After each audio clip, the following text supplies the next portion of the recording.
imbangi keadaan sosial dan selesai permasalahan melibatkan golongan remaja. Pertubuhan Bukan Kerajaan NGO Islam di Kelantan mahu lebih banyak institusi dakwah dan tempat mempelajari Al-Quran dibangunkan di tanah-tanah wakaf.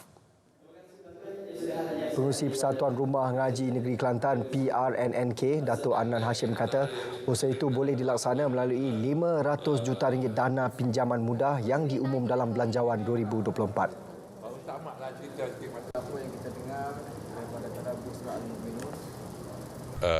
Kita amat bangga dengan pengumuman macam tu. Disebabkan selama ni telah banyak kita berkatakan kerajaan akan dapat buat sesuatu pada tanah-tanah wakaf yang ada seluruh Malaysia.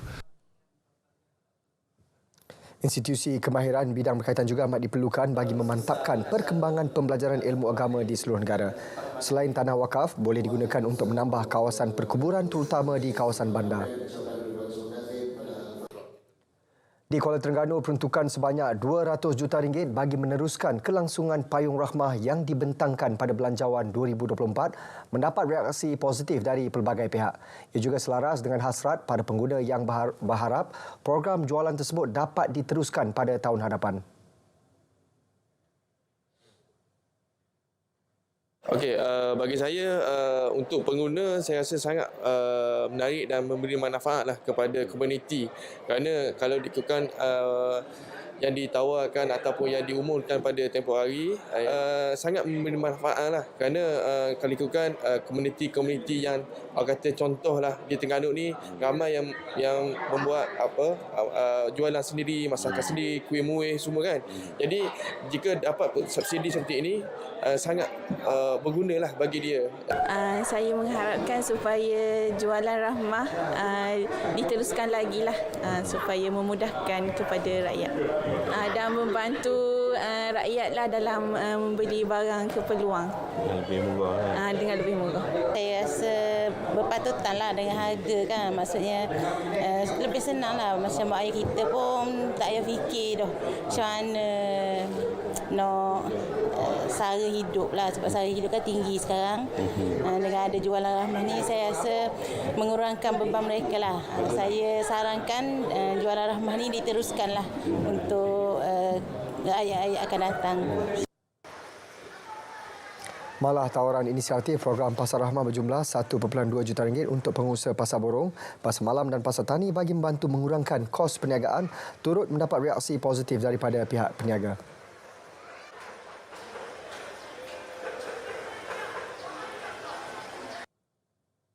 Itu menunjukkan bahawa rakyat perlu kepada sesuatu yang dapat merancang dari sudut kos sara hidup mereka yang lebih menjimatkan lah. Jadi dengan subsidi yang diumumkan itu kita harap sampai dan mengalirlah kepada rakyat dalam erti kata kami pemborong pun kita kata win-win situation.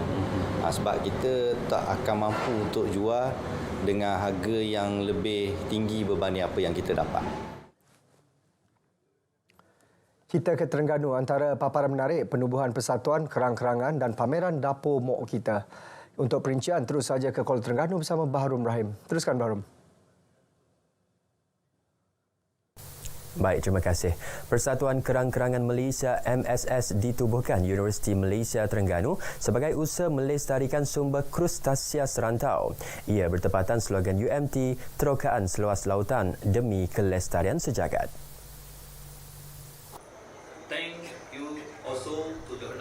Jelas Naib Chancellor UMT Profesor Datuk Dr. Mazlan Abdul Ghaffar, inisiatif juga akan diperkasa kumpulan penyelidik dari pelbagai universiti dengan mengaplikasi hasil penyelidikan mereka, sekaligus menyokong usaha menjamin keselamatan makanan sumber akuatik seiring keperluan negara. Antara hasil penyelidikan UMT, pelepasan jutaan anak benih ketam nipah dan udang galah di beberapa lokasi sungai terpilih. Kita telah banyak membantu komuniti dari segi pembenihan spesies-spesies terpilih krustasea, contohnya udang galah dan juga ketam nipah. Ya, untuk kita anak-anak tu benihnya kita lepaskan di kawasan perairan yang di mana komuniti bergantung padanya. Contohnya di Sungai Nyatuh, di Besut dan juga di Sea Wetland serta jauh daripada Terengganu.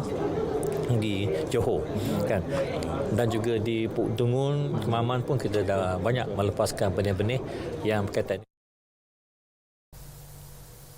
Pelbagai bantuan terus disalur Majlis Agama Islam dan Adat Melayu Terengganu Maidam kepada golongan SASA. Terbaharu melalui anak syarikat Maidam Property Sdn Bhd, 100 asnaf di Pulau Redang disantuni.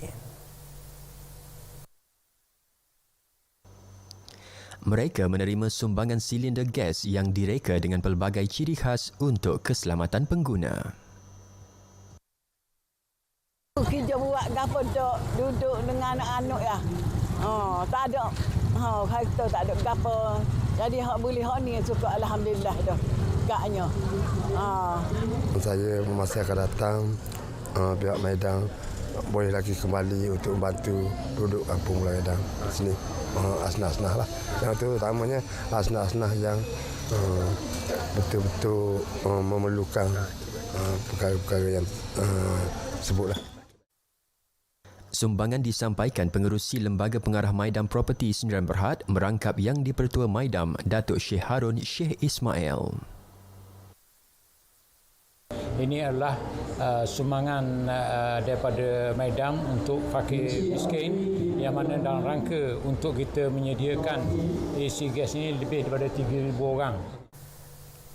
Bersempena pelancaran galeri pameran Dapur Mok Kita hari ini, Muzium Negeri Terengganu mengambil inisiatif mempamerkan lebih 60 jenis makanan tradisional masyarakat Terengganu termasuk kuih muih. Pameran berlangsung sehingga Mac tahun depan. Jelas Pengarah Lembaga Muzium Negeri Terengganu, Cik Muhammad Azmi Ngah, pihaknya turut menyediakan resepi kepada para pengunjung yang berminat untuk menghasilkan sendiri kuih muih dan makanan tradisi tersebut. InsyaAllah kita ada pamerkan resepi. Kita jangan bimbang, kita nak kedekut, kita nak boleh, kita nak mendidik masyarakat dan kita ajar terus. Kalau boleh bawa balik rumah dia boleh buat. Nak menghidup dan mempopularkan semula kuih-kuih lama ni. Lepas tu yang kita buat pameran kita nak sebar pada orang ramai, kita nak sebarkan maklumat dan kalau boleh kita nak dia praktikkan. Biar dia tahu, biar dia cuba buat.